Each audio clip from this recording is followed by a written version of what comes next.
Hello guys, ജനാധിപത്യ മീഡിയയിലേക്ക് സ്വാഗതം. ഇത്തവണത്തെ ലോക്സഭാ ഇലക്ഷനിൽ ശക്തമായ പോരാട്ടം നടക്കാൻ പോകുന്ന പാലക്കാടിന്റെ മണ്ഡലത്തിലാണ് നമ്മൾ ഇന്നുള്ളത്. നമ്മുടെ കൂടെ അതിഥിയായി മിസ്റ്റർ കണാരൻ ചേരുന്നു.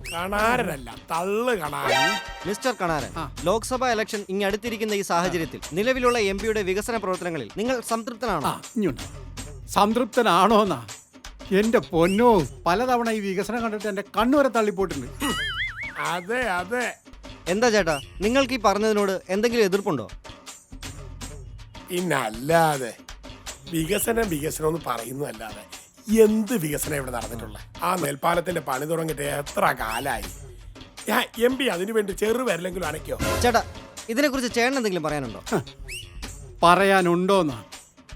മോനെ, വികസനം എന്ന് പറഞ്ഞാൽ വികസനത്തിന്റെ അയ്യര് കളിയല്ല ഇവിടെ എം പി വന്നേ. പിന്നെ ഇടയ്ക്കിടയ്ക്ക് എനിക്ക് തന്നെ തോന്നും ഞാൻ നിൽക്കുന്നത് പാലക്കാടാണോ അതോ പാരീസിലാണോ എന്ന്. അമ്മാതിരി വികസനമല്ലേ ഇവിടെ. ഇവർക്കൊന്നും നാണയില്ല ഇങ്ങനെ ആളുകളുടെ കണ്ണി പൊടിയിടാനായിട്ട്.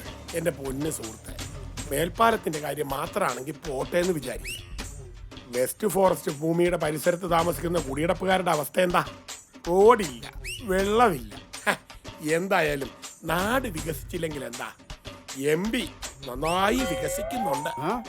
മിസ്റ്റർ കണാരൻ, നിങ്ങൾ ഈ പറഞ്ഞ വിമർശനങ്ങളെ എങ്ങനെ നോക്കിക്കാണുന്നു? അല്ല മോനെ, നോക്കിക്കാണാനായിട്ട് എന്റെ കണ്ണിന് നല്ല സുഖമില്ല. എന്റെ കണ്ണങ്ങോട്ട് പിടിക്കുന്നില്ല. ഓ സൂപ്പർ. അല്ല, ഇവിടെ കിടന്ന വെച്ച കാറെന്ത് തന്റെ തള്ളു കെട്ടതോ ഉരുണ്ടുപോയി. അപ്പൊ ചേട്ടൻ എന്താ സജസ്റ്റ് ചെയ്യുന്നത്? എന്താണ് ഇതിനൊരു പരിഹാരം? പരിഹാരം ഇതിന് ഒന്നേ ഉള്ളൂ. പാലക്കാടിന്റെ ശബ്ദമായി പാർലമെന്റിൽ മുഴങ്ങാൻ സഖാവ് എ വിജയരാഘവൻ ഉണ്ടാവണം. മിസ്റ്റർ കണാരൻ, നിങ്ങൾ ഈ അഭിപ്രായത്തോട് യോജിക്കുന്നുണ്ടോ? ഒരിക്കലും ഉണ്ട്. അതായത് പാർലമെന്റിൽ വിജയരാഘവൻ ജയിച്ചാലേ വികസനം നടക്കൂ. അല്ലെങ്കിൽ നമ്മുടെ പോലെ തേരാപാര നടക്കേണ്ടി വരും. ജനമനസ്സുകൾ കീഴടക്കി ചരിത്രത്തിൽ ഇടം പിടിച്ച സഖാവ് എ വിജയരാഘവനെ അരിവാൾ ചുറ്റിക നക്ഷത്ര ചിഹ്നത്തിൽ വോട്ട് രേഖപ്പെടുത്തി വിജയിപ്പിക്കുക.